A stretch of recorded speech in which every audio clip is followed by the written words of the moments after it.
자, 하나님 말씀 신명기 26장 5절에서 11절을 봉독해 주시기 바랍니다.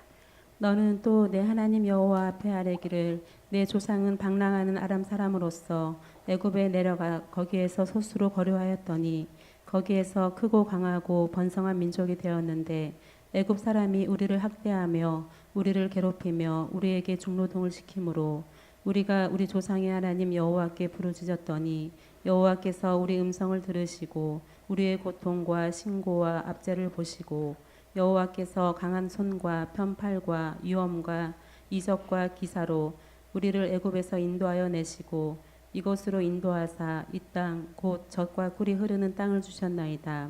여호와여 이제 내가 주께 내게 주신 토지 소산의 만물을 가져왔나이다 하고 너는 그것을 내 하나님 여호와 앞에 두고 내 하나님 여호와 앞에 경배할 것이며 내 하나님 여호와께서 너와 내 집에 주신 모든 복으로 말미암아 너는 레위인과 너희 가운데에 거류하는 객과 함께 즐거워할지니라. 아멘. 자, 오늘은 만물을 가져왔나이다.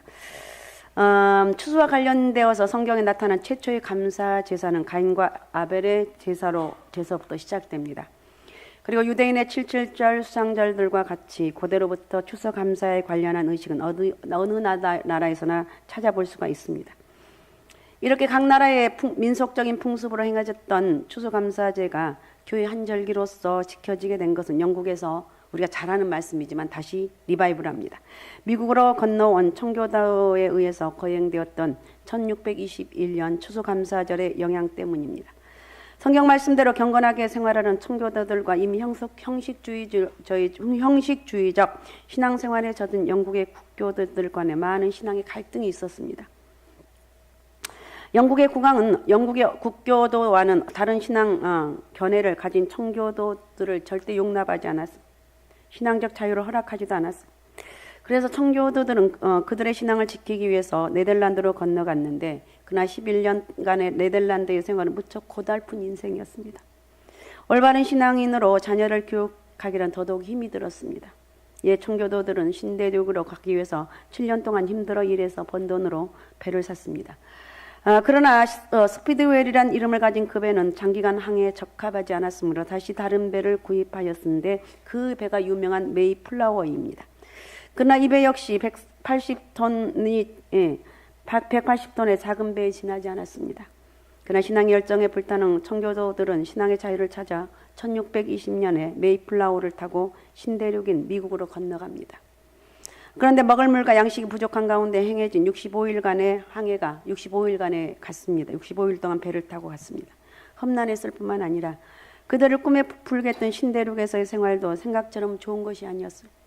청교도들이 신대륙에 도착했을 때는 겨울이었기 때문에 그들은 심한 식량난과 추위, 기후차와 영양실조들의 원인으로 인해서 첫 겨울에 102명이 도착을 했는데 44명이 죽었습니다. 그 나머지도 질병에 시달렸으며 항상 일손 부족으로 인해서 경무에 시달려야 했습니다. 그때 심한 고통 속에 있던 그들에게 도움을 주었던 것은 마음 좋은 인디언들이었습니다. 이 대륙의 원주민인 인디언들은 어려운 처지에 놓여있는 청교도들에게 옥수수 등의 곡물을 가져다 주었고 농사짓는 방법도 가르쳐 주었습니다. 이들의 도움으로 다음 해인 1621년에 청교도들은 풍성한 곡식을 추수할 수가 있었어요. 이건 너무 강력해서 친절했던 인디언들을 초대해서 추수한 곡식과 칠면조 고기 등을 함께 먹으면서 신대륙에서의 기쁜 첫 추수감사절을 가졌습니다. 그 후에 1624년 매사추세츠 주에서는 추수감사절을 공식 절기로 선포했고 1789년에 미국의 초대 대통령 조지 워싱턴이 이를 전국적으로 지킬 것을 선포합니다. 그런데 3대 대통령인 토머스 제퍼슨은 추수감사절이 왕의 간습이란 이유로 이를 기념하는 행사를 중단합니다. 그 뒤로 추수감사절은 일부 주에서만 비공식적으로 지켜졌고 그 기념일도 매주 주마다 달랐어요. 이렇게 폐지되었던 추수감사절이 다시 지켜지기 시작한 것은 1863년 링컨 대통령이 추수감사절 미국의 연례적인 축일로 선포하면서 시작되었습니다.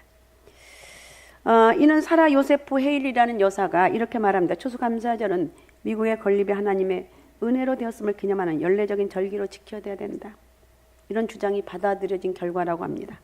이 당시 미국에서는 남북전쟁이 진행되고 있었는데 추수감사절 하루 동안은 전쟁이 중단되기도 했고 미국의 카톨릭에는 추수감사절 주일이 따로 없지만 그러나 실제적으로 개신교와 똑같이 추수감사절 지키고 있고 성공회 역시 감사주를 따로 정하지는 않았지만 기도서에는 이날 행사에 대한 기도가 들어 있습니다. 우리나라의 교회가 추수감사절을 교회로 지키게 된 것은 1904년도부터 지켰어요. 1904년도. 처음에는 장로교 단독으로 11월 11일 추수감사절로 기념했던 것이 1914년 교파 성교부의 회의 결과에 따라서 미국 선교사가 조선에 입국한 것을 기념한 뜻에서 11월 셋째 주 수요일로 변경되어서 지켜지게 되었으니까 유래를 지금 살펴보는 건 별 의미는 없지만 아 그렇구나 이렇게 생각하시라는 것. 그 후에 추수감사절은 그 요일이 수요일에서 주일로 바뀌어서 11월 셋째 주일 오늘 추수감사절 절기로 지켰습니다. 오늘 우리나라의 교계에서는 추수감사절을 우리의 실정에 맞게 추석으로 정해야 된다, 중추절로 정해야 된다는 주장이 있고 일부 교회와 교파에서는 이미 이를 시행하고 있습니다.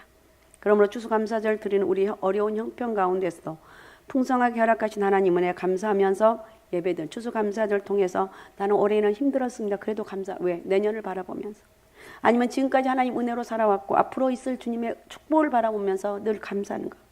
늘 감사하며 살지만 추수감사 절을 통해서 다시 한번 감사가 더 업되는 감사하며 살아야 되겠다. 이런 업되는 그런 은혜가 있으시기 바랍니다.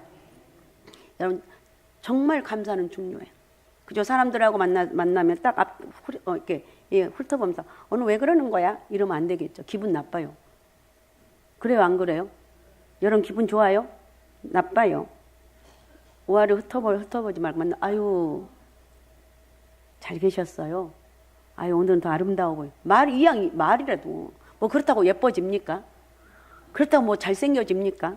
아니에요. 그냥 말이라도 그렇게 하면 상대방이 기분이 좋아요. 여러분 그래서 앞으로 우리는 말을 좀 바꿔야 됩니다. 인상 쓰지 말고 우거지 인상 구겨진 인상 하지 말고 감사해요. 오늘 더 예뻐졌습니다. 멋있어졌어요.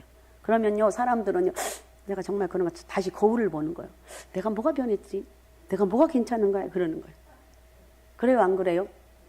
아 그러잖아. 나만 그런가? 여러분도 그러잖아요. 감사하지 않는 사람을 제가 한번 살펴보면 미국의 대부호 하워드 휴즈라는 사람이 있습니다. 이 사람은 젊은 나이에 엄청난 재산을 모아서 주위 사람들의 부러움을 샀던 사람이었어요. 세계적으로 명성을 날리고 있는 할리우드 영화도 이 사람이 벌였던 초창기 프로젝트 중에 하나였어요. 또 최고의 인기를 누리고 있던 뉴욕 브로드웨이 연극과 뮤지컬 역시 바로 그에 의해서 상업적인 성공을 거두기 시작했다고 합니다. 그리고 또 미국의 최대 텔레비전 방송국 하나인 ABC 방송국과 TWA 항공사의 지분까지 소유한 그는 가장 젊은 나이에 그리고 가장 짧은 시간에 재벌로 급부상한 사람이었습니다. 그가 죽었을 때 남긴 유산은 당시로선 천문학적인 액수였다고 합니다. 그런 그에게 어떤 기자가 찾아와서 물었습니다. 사람이 행복해지면 얼마나 돈을 벌어야 한다고 생각하십니까? 이렇게 물었어요. 이 질문에 하워드 휘즈는 별 고민 없이 당연한 듯이 이렇게 대답했다고 합니다. 무조건 지금보다 더 많이 가져 행복합니다. 그 많은 돈을 갖고도 결코 만족하지 못했던 이 하워드 휴즈. 그런데 그의 인생이 사람들의 눈을 어떻게 비쳤는지 그의 장례식에 참석한 사람의 숫자는 10손가락도 안 되었다는 것. 무엇에도 감사하지 못하며 자신의 욕망을 쫓아 살았던 한 부자의 종말은 이렇게 초라할 뿐이었습니다. 하나님의 선지자 하박국은 이스라엘의 불순종으로 인해서 하나님이 진노하셔서 강대국 바벨론을 통해서 이스라엘이 하나님 심판을 당할 것을 알고 있었어. 하나님의 진노로 인하여서 무서운 공경의 시기가 이스라엘에 곧 닥칠 것을 알고 있었습니다. 그러나 하박국은 뭐라고 하는가? 하박국 3장 17절 18절을 읽어주시기 바랍니다. 비록 무화과 나무가 무성하지 못하며 포도나무에 열매가 없으며 감람나무에 소출이 없으며 밭에 먹을 것이 없으며 우리의 양이 없으며 외양간에 소가 없을지라도 나는 여호와로 말미암아 즐거워하며 나의 구원의 하나님으로 말미암아 기뻐하리로다. 아멘. 이렇게 하나님을 찬양합니다. 너무너무 힘든 상황 가운데서도 이렇게 우리의 양이 없습니다. 포도의 열매가 없습니다. 무화과 나무가 무성하지 않습니다. 밭에 식물도 없습니다. 우리의 양도 없고 외양간에 소가 없을지라도 나는 하나님 때문에 즐거워할 것이다. 나의 구원의 하나님 때문에 나는 감사할 것이다. 여러분 하나님으로 인해서 기뻐하며 감사하시기 바랍니다. 힘든 상황 가운데 있어도 그렇게 하라는 것. 이 하박국은 어려운 환란 가운데도 끝까지 하나님의 공의와 이스라엘 구원을 확신하면서 하나님께 감사하며 찬양하고 있습니다. 그런 진실로 믿음이 무엇이고 감사가 무엇인지를 우리에게 잘 보여준 하나님의 선지자였습니다. 모든 것이 생각한 대로 이루어지고 기대했던 것보다 더 많은 것을 얻게 되었을 때 감사하는 것은 누구나 할 수 있는 일입니다. 그러나 환란의 자리, 공경의 자리, 있어야 될 자리에 있을 것이 없을 때라도 감사할 수 있는 것은 믿음을 가진 사람만 할 수 있는 일이라는 거예요. 나치 치하에서 온갖 고난의 시절을 보냈던 독일의 신학자 보네퍼는 기독교인인가 비기독교인인가의 구별은 그 사람이 감사하는 마음으로 살아가느냐 아니면 그렇지 않느냐로 알 수 있다고 말했어요. 여러분 감사하시기 바랍니다. 감사의 은혜가 있으시기 바랍니다. 정말 그의 말대로 한 사람의 신앙의 척도는 감사의 생활로 알 수가 있어요. 오늘 본문의 말씀은 하나님께서 모세를 통해서 주신 말씀으로 하나님께 감사의 예물을 가지고 나와서 제시하는 방법을 가르쳐주고 있습니다. 감사의 예물을 가지고 나와 제시하는 그 방법을 가르쳐주고 있다는 것. 추수감사주를 맞이한 우리는 이 말씀을 통해서 범사에 감사할 수 있는 신앙에 결단할 수 있는 그런 은혜가 있으시기 바랍니다. 범사에 감사합시다. 자, 우리는 오늘 첫 번째 우리는 하나님께 감사할 게 너무 많아요. 누가복음 17장에 보면 10명의 문둥병자가 나옵니다. 예수님께서 예루살렘에 가실 때 사마리아와 갈릴리 사이로 지나가시다가 한 촌에 들어가시게 됩니다. 그곳에서 문둥병자 10명을 만나게 됩니다. 예수님께서 온갖 질병을 치유하신다는 소문을 들었던 그들은 간절한 마음으로 예수님 보고 멀리 서서 소리를 칩니다. 누가복음 17장 13절입니다. 소리를 높여 이르되 예수 선생님이여 우리를 불쌍히 여기소서 하거늘. 예, 예수 선생님이여 큰 소리로 외쳤을 거 아니야. 아마 목이 터져라고 외쳤을 거예요. 우리를 불쌍히 여겨달라고. 그들의 소리를 들은 예수님께서 가서 제사장들은 너희 몸을 보이라고 말씀하셨어요. 그들은 예수님 말을 듣고 순종하여 제사장들이 가는 도중에 문둥병이 깨끗이 낫게 되는 기적을 체험합니다. 당시에 문둥병은 하나님의 조주로 인해 생긴 병으로 알고 있었고 그 지역 공동체에서 추방되어야만 하는 무서운 병이었습니다. 그리고 반드시 제사장의 정결, 너는 고침받았다, 이 선언을 받아야만이 치유된 것으로 인정받을 수 있었던 병이에요. 예수님께서 그들에게 제사장이 갈 것을 명하신 이유는 바로 공식적으로 그들의 병에서 나았음을 인정받기 위해서였어요. 결국 예수님 말씀만 믿고 10명의 문둥병자는 아직 낫지 않았음에도 불구하고 제사장이 가게 됩니다. 자칫하면 제사장의 책망을 듣고 망신만 당하게 되고 완전 유대사에서 추방될 수도 있는데도 불구하고 그들이 예수님에 대한 믿음을 가지고 있었어요. 그런데 문둥병에서 깨끗함을 입은 10명 중에 예수님께서 감사드렸던 사람은 한 사람밖에 없었습니다. 그것도 이스라엘 사람들이 멸시했던 사마리언이었어요. 예수님께서 말합니다. 10사람이 다 깨끗함을 받지 않았느냐, 그 아버는 어디에 있느냐, 이렇게 서운해하시면서. 자, 19절 누가복음 17장 19절 한번 읽어주시기 바랍니다. 그에게 이르시되 일어나 가라 내 믿음이 너를 구원하였느니라 하시더라. 예, 내 믿음이 너를 구원했다고 말하고 있어요. 사마리아인에게 말한 거예요. 병고침 받은 후에 하나님께 영광 돌리고 예수께 감사드렸던 그 사마리아인이 비로소 구원의 소식을 들을 수 있었습니다. 우리는 건강한 몸을 주신 것과 일할 수 있는 직장과 사업을 주신 것, 그리고 사랑하며 살아갈 수 있는 가정을 주신 것 등 정말 하나님께 감사드릴 게 너무 많아요. 하지만 감사의 조건만을 따라 감사드린다면 지금 어려움과 시련 가운데 있는 사람은 하나님께 감사하지 못하게 될 거예요. 그러나 성경은 우리에게 말합니다. 데살로니가전서 5장 16절에서 18절입니다. 항상 기뻐하라 쉬지 말고 기도하라 범사에 감사하라 이것이 그리스도 예수 안에서 너희를 향하신 하나님의 뜻이니라. 아멘. 우리 한번 같이 해볼까요? 시간이 없지만 항상 기뻐하라. 할 수 있죠. 다 소리를 빡빡 질러서 하시기 바랍니다. 시작. 항상 기뻐하라. 쉬지 말고 기도하라. 범사에 감사하라. 이것이 그리스도 예수 안에서 너희를 향하신 하나님의 뜻이니라. 항상 아멘. 항상 기뻐해라. 쉬지 말고 기도해라. 범사에 감사하라. 조건에 따라 감사하는 것이 아니라 모든 일에 감사라고 명령이에요. 명령. 감사해라. 과연 어떻게 이런 감사가 우리에게서 비롯될 수 있는가? 오늘 본문에 나오는 이스라엘 백성들은 무엇보다도 애굽에서 노예 생활하면서 겪었던 고통과 압제에서 그들의 부르짖는 소리를 듣고 출애굽시켜 주신 하나님께 감사하고 있는 것을 알 수가 있어요. 그리고 출애굽의 구속의 역사를 일으켜 준 하나님께서 젖과 꿀이 흐르는 땅을 주시고 그 토지에 풍성한 소산을 주셨다고 고백하고 있다는 것. 실제로 당시에 이스라엘을 제한 모든 중동 국가는 비와 바람과 같은 자연현상을 신격화했습니다. 그들에게 제사를 지내며 풍요를 빌었어요. 하지만 이스라엘 백성들은 출애굽의 하나님, 구원의 역사를 주장하신 주장하신 하나님께서 자신들의 삶을 풍성하게 인도하여 주신 바로 그 하나님이란 걸 자랑하면서 우리 하나님 모든 것을 하셨습니다. 여러분, 이 세상에는 우리 오늘날도 보면 그러잖아요. 뭘 요즘도 예수 믿는다고 저것들 미쳐가지고 이런 소리 들어도 그날 하나님 은혜 감사하다고, 하나님 하신 일이라고 이렇게 감사하며 영광 돌릴 수 있는 그런 은혜가 여러분에게 있으시기 바랍니다. 사람들에게 말에 여러분 홀딱 넘어가지 말아요. 우리 하나님 은혜로 구원받았고 내가 감사할 때 더 풍성함으로 채워지나는. 그래서 우리는 그 하나님을 자랑하며 경배와 찬양을 올려드리는 거예요. 이건 실로 놀라운 신앙 고백이라 하지 아니할 수가 없어요. 마찬가지 우리가 범사에 감사일 수 있는 가장 중요한 것은 근거는 뭐냐? 가장 중요한 근거는 존귀하신 예수님의 보혈의 은혜라는 거예요. 죄로 인해 죽을 수밖에 없는 우리들을 구원하시기 위해서 친히 인간의 몸을 입고 오셔서 십자가의 고통을 당하시고 피를 흘리신 예수님의 은혜를 생각할 때 감사하지 않을 수가 없어요. 믿습니까? 감사하시기 바랍니다. 다음 주일부터 수요일까지 우리 심령 부흥회가 있습니다. 여러분, 나는 왜 마음이 이렇게 삭막한가? 주일날 한번 예배 드는데 채워지지가 않아. 그럴 수가 있어요. 새벽 예배 드려 채우지 않으니까. 우리 교회는 그래도 은혜가 많은 분들이 참 많아요. 그러니까 또 부흥회 오셔서 더 영적인 힘을 얻으시기 바라고, 모든 시간을 옛날에는 부흥회하면 휴가도 냈고 이렇게 만들어서 했어요. 놀러 간 데 낸 게 아니라 이렇게 부흥회 참석하려고. 그러니까 여러분, 부흥회를 참석하면서 더 큰 하나님 은혜를 만나시기 바랍니다. 주일 밤부터 새벽, 낮, 저녁 이렇게 있습니다. 그래서 우리를 죄와 사망의 권세에서 우리를 건져주셨어요. 그래서 우리는 감사할 수가 있어요. 그리고 우리를 구원하신 하나님께 반드시 우리의 삶을 풍성하게 인도하실 줄 확신하며 우리는 믿음으로 감사할 수 있어야 돼요. 지금 힘들지만 나를 만드신 하나님. 제가 이렇게 쭉 보면 우리 성도들을 이렇게 제가 이렇게 보잖아요. 저는 말은 잘 안 하지만 저 사람 정말 열심히니까 정말 감사하구나. 그런데 갑자기 어려움을 만나요. 왜 어려움 만난 줄 아십니까? 여러분을 만들기 위해서, 교만하지 않게 만들기 위해서. 나 죽도록 충성한데 왜 나에게 어려움을 줘요? 나 힘들어요. 그럴 때 더 감사하십시오.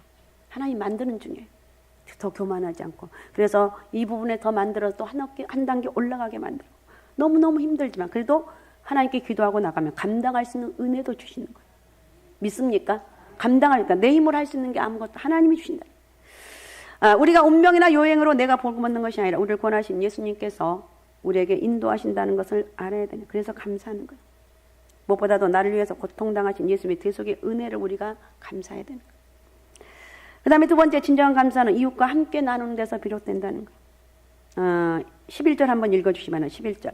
내 하나님 여호와께서 너와 내 집에 주신 모든 복으로 말미암아 너는 레위인과 너희 가운데 거류하는 객과 함께 즐거워할지니라. 예, 진정한 감사는 하나님께 드리는 감사가 이웃에게 확대돼야 돼요. 우리 하나님 이렇게 복 주셔서 우리 잘 먹고 잘 살자. 우리 가서 맛있는 거 우리만 안 된다. 본문에 등장하는 레위인과 객은 무소유의 사람들, 가난하고 소외된 이웃을 말합니다. 레위인은 성전 일만 하는 사람들로 구성되어 있었으니 그들은 기업을 물을 분깃이 없는 사람들입니다. 땅을 분배받지 못했기 때문에 소출할 수가 없었고 땅의 소산을 분배받지 못했기 때문에 무소유의 사람들입니다. 열심히 성전 일을 위해서 봉사하지만 그들 스스로는 살아갈 수가 없는 경제적인 소외계층입니다. 객은 이방 사람들을 가리키는 말로 지금과 달리 부족국가, 민족국가 당시 이방인은 그 사이에서 아무런 권리도 누릴 수 없는 소외계층. 그래서 대부분의 객은 노예와 같은 신분을 면할 수가 없었어요. 특별히 이스라엘에게 감사의 기쁨과 즐거움을 우가는 객들과 함께 하라고 명하신 이유는 그들이 이전에 애굽에서 객이 되었음을 기억하시려는 하나님의 의도였어요. 적과 꿀이 흐르는 토지 소산의 풍성함이 결코 이스라엘에서 비롯된 것이 아니라 애굽의 객이었던 그들을 구원하신 하나님의 은혜인 것을 잊지 말라는 거예요. 우리 옛말에 은혜는 강물에 새기고 불평은 돌에 새긴다는 말이 있는데 하나님의 은혜를 쉽게 잃어버릴 수밖에 없는 인간의 본질적인 교만함 때문에 하나님께서는 이스라엘이 객이 되었던 시절을 기억하게 하죠. 왜 추수감사를 지키는가? 하나님 은혜를 기억하라는 거예요. 여러분, 우리가 절기를 지킨 이유 하나님 은혜를 잊지 말라는 거예요. 하나님 여기까지 인도한 걸 잊지 말라는 거예요. 믿습니까? 내가 어려운 시절에 있었던 것을 잊지 말라는 거예요. 근데 보통 다 잊어먹잖아요. 잊어먹지 말고 내가 그런 시절도 있었어. 한 번씩 꺼내서 생각해 보시고, 그런데 이렇게 누리고 살고 있어. 감사하다고 고백해. 자, 오늘날 우리에게 레위인과 객은 누군가? 개척교회를 세우기 위해서 피눈물 나는 고생을 하며 끼니를 겨룬 교육자들도 있습니다. 사회로부터 소외된 사람들도 있습니다. 여러 가지 어려운 사람들이 많이 있는데 우리 교회는 그래도 이런 일들에 철저하게 하고 있는 걸 볼 수가 있습니다. 치앙마이 갔다 온 사람들의 말에 의하면 어쩌면 그렇게 찢어지게 가난한지, 그들은 양치도 안 하고 세수하는 법도 모르고 목욕하는 것도 모르기 때문에 이빨은 한 20살 정도 되면 다 빠지고 젊은 나이에 죽고, 얼마나 비참, 속옷이 얼마나 귀웠는지. 여러분, 제가 지난 금요일 날로 말씀드렸는데 생리대가 없어서 그냥 흘려보낸대요. 그렇게 비참한. 우리도 옛날에 그랬다니까요. 우리가 6.25 전에는 이렇게 비참한 생활을 했는데 지금 75년밖에 안 됐어요. 교만하지 말아야 돼. 하여튼 우리는 하나님 은혜로 살아가야 됩니다. 그 다음에 세 번째, 우리는 하나님께 가장 좋은 것을 드려야 되는데 10절 한번 읽어주시면 10절. 여호와여, 이제 내가 주께서 내게 주신 모든 토지 소산의 만물을 가져왔나이다 하고 너는 그것을 내 하나님 여호와 앞에 두고 내 하나님 여호와 앞에 경배할 것이며. 예, 우리에게 만물을 드리는 감사할 걸 명령하고 있어요. 이 말은 처음 열매를 드리라는 거예요. 그런데 우리는 작물을 재배하는 분들에 의하면 반드시 첫 열매가 좋은 것은 아니라고 합니다. 오히려 그 다음 열매가 좋은 경우가 많이 있는데, 만물을 드리라는 하나님 말씀은 좋은 것을 골라 드리라는 것으로 이해해서는 안 되는 거예요.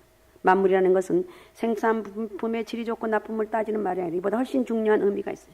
처음 것을 하나님 앞에 드리라는 거예요. 토지 소산을 얻은 처음 것으로 하나님 앞에 겸손하게 드리면 하나님께 나머지는 책임져 주신다. 그러니까 이 말은 무엇보다 물질의 가치를 두지 말고 우리의 인생의 가치를 하나님께 두라는 거예요. 알았습니까? 오늘날은 물질이 전부가 되는 세대에 이런 말 하기가, 이런 말 듣는 게 여러분 싫어요. 그래도 들어요. 듣고 내 인생의 전부는 예수 그리스도가 돼야 된다는 거.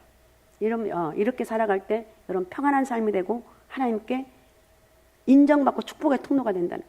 우선권을 하나님께 드리게 될 때 그때 비로소 물질로 결코 채울 수 없는 만족과 평안을 누릴 수가 있어요. 왜냐하면 물질에 우선권을 둔 사람은 평생을 물질의 노예로 살아가는 비참한 삶을 살지만 하나님께 우선을 둔 사람, 만유의 주인이신 하나님의 자녀로 살아가는 풍성함을 누리게 된다는 거예요. 내가 필요한 것 다 제하고 남은 것 드리는 것이 헌금과 11조가 아니에요. 헌금과 11조가 참된 예물이 될 수 있는 것은 처음 것을 먼저 드려. 10의 월급도 받으면 먼저 하나님 앞에 드릴 것 떼어놓고 나머지로 사용을. 부족하면 빛을 내서 사세요. 그러면 어느 순간에 하나님이 채워주시고. 그런 경험을 저는 많이 했거든요. 여러분도 할 수 있는. 처음엔 너무 힘들 때가 많아요. 그러나 하시기 바랍니다. 하나님의 것을 구별해 하나님께 드릴 줄 알았던 다윗은 평생 하나님께서 복을 주셨어요. 역대상 29장 28절입니다. 그가 나이 많아 늙도록 부하고 종기를 누리다가 죽음에 그의 아들 솔로몬이 대신하여 왕이 되니라. 아멘. 그가 나이 많아 늙도록 부하고 존귀함을 누리다가 죽음에 그의 아들 솔로몬이 대신하여 왕이 되었다고. 설교 소두에 말씀드린 것처럼 10명의 문둥병자 이야기를 저희가 말씀을 드렸습니다. 사랑하는 여러분, 오늘은 추수감사절입니다. 하나님께 만물을 구별하여서 정성껏 드리는 믿음의 감사를 드리시기 바라고, 여러분 제발 믿음의 사람이 되시기 바랍니다. 여러분 이번 추수감사절 헌금도 역시 학생들 장학금으로 쓰여집니다. 여러분이 드는 것 한 푼도 허비 없이 장학생, 어려운 이웃들, 우리 학생들 헌신하고 수고한 저들의 장학금으로 주어진다는 것. 그래서 함께 감사를 나누는 나눔의 절기가 되었으면 좋겠습니다. 우리 교회는 잘하고 있고 여러분도 잘하고 있습니다. 우리 하나님 은혜로 여러분 승리하시기 바라고, 하나님의 축복, 그래서 추수감사절을 계기로 해서 다시 한번 하나님 은혜와 축복이 함께하는 그런 놀라운 은혜의 역사가 있으시기 바랍니다. 오직 예수, 오직 믿음, 오직 성령 충만함으로 늘 감사가 함께하는, 감사합니다, 고맙습니다, 모든 것이 하나님 은혜입니다, 감사합니다, 고맙습니다, 이렇게 외칠 수 있는 그런 영적 은혜가 있으시기 바랍니다. 자, 오늘 말씀 생각하면서 우리 같이 기도했으면 좋겠습니다. 하나님, 내 평생 감사하게 도와주옵소서. 항상 기뻐하고 쉬지 말고 기도하고 범사에 감사하게 도와주옵소서. 하나님, 나도 모르게 순간적으로 원망하고 불평할 때가 있는데 이제는 이 모든 원망 불평이 떠나게 도와주시고 하나님 앞에 감사할 수 있는 영적 은혜를 허락하여 주옵소서. 자, 우리 시간 주여 3번 부르고 우리 같이 통성으로 같이 기도하겠습니다. 주여, 주여, 주여. 전능하시고 살아 역사하신 아버지 고맙습니다. 오늘도 주의 성령이 함께 해주시고, 아버지 오늘 추수감사주일 아버지 안에 저희들 허락해 주셔서 아버지 안에 감사의 저희가 되길 원합니다. 1년 동안 지켜주신 은혜 감사하고, 아버지 나는 아무것도 없지만 그래도 내 마음 깊은 곳에서 영적인 하나님 앞에 감사가 있기를 원합니다. 전능하신 아버지 저희를 축복하여 주시고 원망 불평 어둠이 다 물러가게 하시고 감사의 열매가 주렁주렁 맺혀질 수 있는 그런 복된 은혜가 있기를 원하오니 아버지 저희를 축복하시고 역사하시고 영광 받아 주옵소서. 우리 하나님 하나님 은혜를 만만 감사합니다. 살아 역사하신 아버지 하나님, 모든 것이 하나님 은혜였고 여기까지 함께하여 주신 것이 하나님 은혜였습니다. 나를 아버지 하나님이여 가장 아버지 힘든 상황 가운데서 이끌어 주셨고 내가 절망과 좌절 가운데 있을 때도 나를 여기까지 인도해 주셨습니다. 하나님 아버지 은혜를 잊지 않게 도와주시고 믿음으로 살게 도와주시고 어떤 상황 가운데도 예수가 답이라고 믿음의 사람이 되게 도와주시고 성령의 이끌림 받는 그런 삶이 되길 원합니다. 하나님 우리 상갈스만교회를 축복하여 주시고 사랑 저희들 축복하여 주시고 믿음의 사람으로 아름답게 세워져가는 하나님 축복의 사람으로 마지막 때 하나님 영광으로 쓰임받는 축복의 사람들로 사용하여 주옵소서. 감사합니다. 예수님의 이름으로 기도하옵나이다. 아멘.